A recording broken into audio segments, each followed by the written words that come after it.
The story begins with a somber revelation. Yip Man is diagnosed with cancer. Despite his doctor's suggestion to undergo chemotherapy, Yip Man remains stoic, silently returning to his home. His mind, although calm, is conflicted.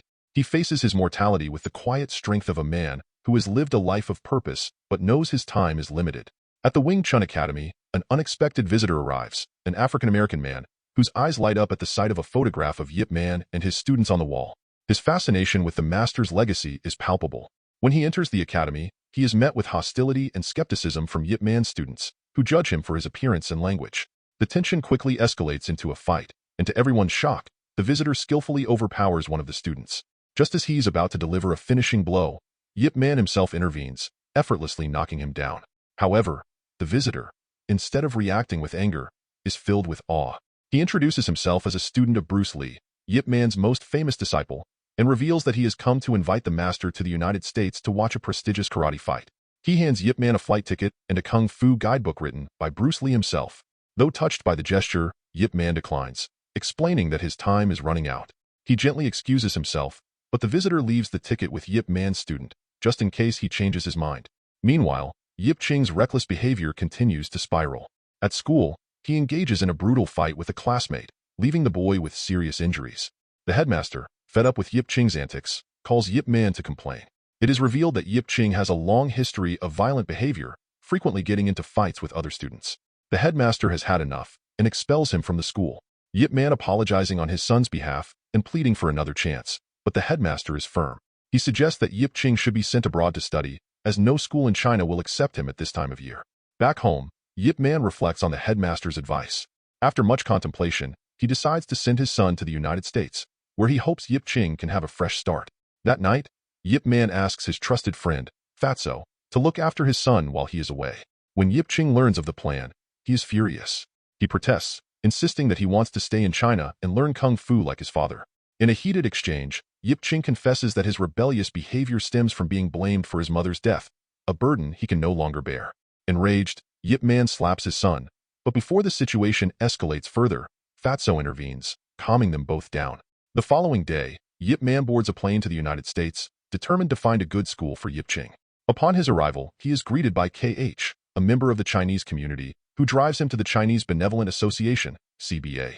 The CBA is a powerful organization that represents the interests of the Chinese immigrant community in the U.S., providing support, promoting cultural preservation, and advocating for social harmony. Yip Man's goal is to enroll Yip Ching in a Chinese school, but for that, he needs the approval of the association's leaders. At the CBA, Yip Man meets Master Wan, a formidable kung fu master, and his council of martial artists. However, the atmosphere is tense. Before Yip Man can explain his purpose, Master Wan takes a sharp dig at him. The root of the animosity? Bruce Lee, Yip Man's prodigy, has broken tradition by teaching kung fu to foreigners. To make matters worse, Bruce has published a kung fu guidebook in English, a move that Master Wan views as a betrayal of their culture. He fears that foreigners could one day use these martial arts techniques against the Chinese. The confrontation nearly erupts into violence, but Yip Man, ever the master of discipline, controls his temper and leaves in silence. He returns to his accommodations, frustrated but not defeated. That night, he calls his son, hoping to make amends, but Yip Ching refuses to speak to him, deepening the emotional rift between father and son. Meanwhile, we see Master Wan training his daughter, Yona, but it's clear that Yona has no passion for martial arts. Her dream is to become a cheerleader, much to her father's disappointment. This subplot adds a layer of generational conflict, mirroring the tension between Yip Man and his own son. The next morning, KH takes Yip Man to meet with a friend, hoping to find a way to expedite the transfer papers needed for Yip Ching's enrollment. Yet again, Yip Man faces disappointment as the bureaucratic process drags on. Time is running out, not just for Yip Ching's education, but for Yip Man himself, as his illness begins to take a heavier toll on his body. Later that night, Yip Man arrives at Bruce Lee's event, surprising him after the show. The atmosphere is filled with admiration, and the two martial arts legends sit down for a heartfelt conversation. Bruce Lee agrees to help Yip Man with securing his son's transfer papers, a gesture of deep respect for his former master. He also introduces Yip Man to Hartman, one of his students who serves in the U.S. Marines. The meeting is brief but respectful. Suddenly, the peaceful diner they're in is disrupted as a group of arrogant white karate students walk in, their intent clear: challenge Bruce Lee. Without hesitation, Bruce accepts their challenge. They move outside, and the tension builds. As the fight begins, it's clear the rookies are no match for the kung fu expert. Bruce dispatches them effortlessly, showcasing his world-class skills in a swift display of lightning-fast strikes, leaving them bruised and humiliated. The onlookers are awestruck, a silent acknowledgement of Bruce's mastery. The next day, Yip Man arrives at Yona's school with the transfer documents, believing the hard part is over. But to his dismay, the school officials inform him that he requires a permit from the Chinese Benevolent Association to finalize the process. When he insists on moving forward, they propose an unethical alternative, a donation of $10,000 to bypass the red tape. Yip Man refuses, standing firm in his integrity. Meanwhile, Yona is excited to have been selected for the school's cheerleading team. However, a jealous girl named Becky objects to her inclusion, but the teacher dismisses her complaints. After school, Becky, along with her boyfriend and their gang, confront Yona. They corner her, taunting her cruelly. Becky grabs a pair of scissors and begins cutting Yona's hair, a symbol of their control.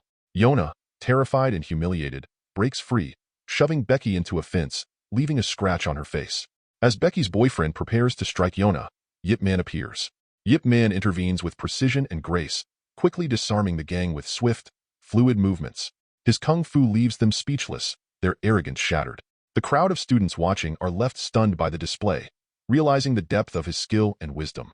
Later, Becky runs home, crying to her mother about the incident, exaggerating the details. Furious, Becky's mother contacts her husband, Walters, a high-ranking officer at U.S. Immigration. Her anger sets off a chain of events that will have devastating consequences. Back at home, Yip Man tries to comfort Yona, but the evening takes a dark turn when her father, Master Wan, sees the state of her face. Unable to control his anger, he blames Yona for the situation and slaps her. Yona's tears flow as the emotional wounds cut deeper than any physical injury. Yip Man, enraged by this injustice, defends Yona, but Master Wan dismisses him, accusing him of not understanding the struggles Chinese immigrants face in America. Tension escalates as the two men, both skilled masters of their respective arts, clash in a brutal fight. Their techniques match each other blow for blow, neither willing to back down. The battle seems endless, each strike a reflection of their inner turmoil. Suddenly, an earthquake shakes the ground beneath them, forcing both men to halt. The earth's violent tremors mirror the chaos brewing in their lives. When the earthquake subsides, Yip Man quietly leaves. He phones his son back in China, but the boy refuses to speak to him, deepening Yip Man's heartache. The weight of his responsibilities as a father and master grow heavier. Meanwhile, Hartman, Bruce Lee's Marine student, attempts to introduce Wing Chun to his superior, Gunnery Sergeant Geddes, as a more effective form of close-quarters combat for the military. But Geddes, a blatant racist, dismisses the idea, insisting that the Marines' current karate program is far superior. Hartman's persistence leads to a brutal confrontation with Colin Frere, the Marines' karate sensei. The fight is intense, but Hartman, despite his best efforts, is ultimately overpowered by the experienced sensei.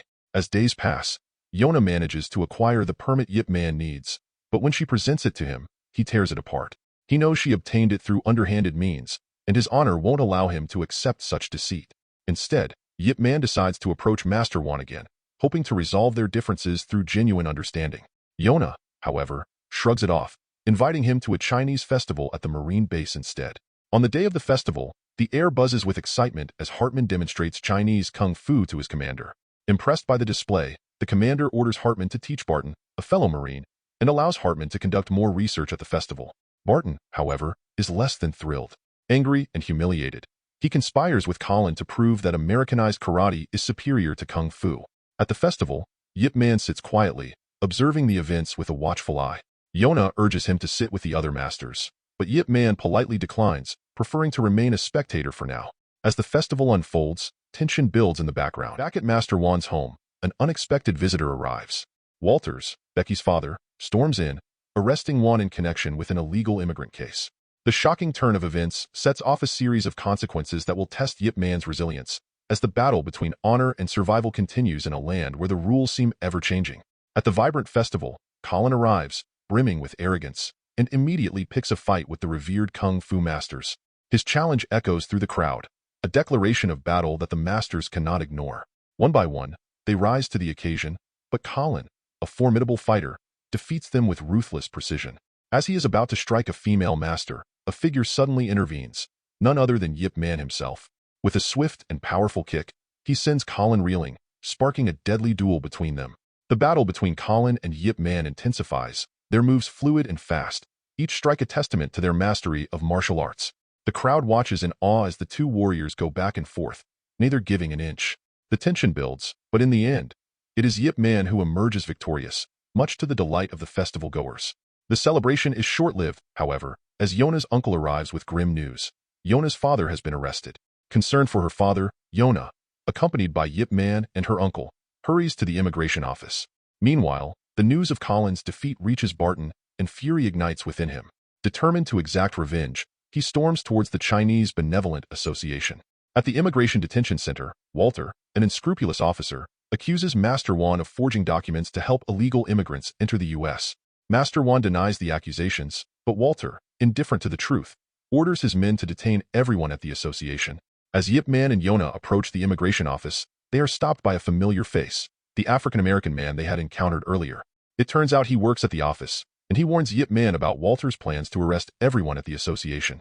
Yona's uncle quickly calls a friend to alert the members of the association, but before they can act, Barton storms in, violently assaulting everyone in his path. Mistaking Master Wan for Yip Man, Barton demands his whereabouts. The terrified people, unable to bear the beating, mislead Barton and direct him towards the immigration office. Yip Man, having learned of the attack, returns to the association. He is enraged by Barton's actions, but maintains control of his emotions. Calmly, he instructs the members to vacate the premises to avoid being arrested. As Barton reaches the immigration office, he seeks Walter's permission to take Master Wan to the Marine headquarters, eager to challenge him to a fight. Walter, ever the manipulator, grants the permission. At the headquarters, another deadly battle ensues between Barton and Master Wan. Both fighters display their incredible martial arts skills, with each strike more powerful than the last. But Barton, driven by anger, eventually overpowers Master Wan, inflicting a severe injury and securing his victory. Elsewhere, Yip Man takes the people from the association to Bruce Lee's gym, offering them shelter and treatment for their injuries. In a moment of humility, they realize their misjudgment of Yip Man and apologize for their harsh words and actions. Yip Man graciously accepts their apologies. Later, Yip Man makes a difficult call to his son, Yip Ching, back home. But once again, the boy refuses to speak to him, their strained relationship weighing heavily on Yip Man's heart. Finally, Yip Man decides to confront the truth. He reveals to his son that he is suffering from cancer and that his condition is worsening with each passing day. The revelation shocks Yip Ching, who finally breaks his silence, speaking to his father for the first time in what feels like an eternity. Yip Man, filled with regret, apologizes for the times he was too harsh, especially for slapping him, and promises to teach him martial arts when he returns home. The emotional exchange leaves Yip Ching in tears, but Yip Man comforts his son, assuring him that they will reunite soon. He promises to come home as soon as his business in the U.S. is done.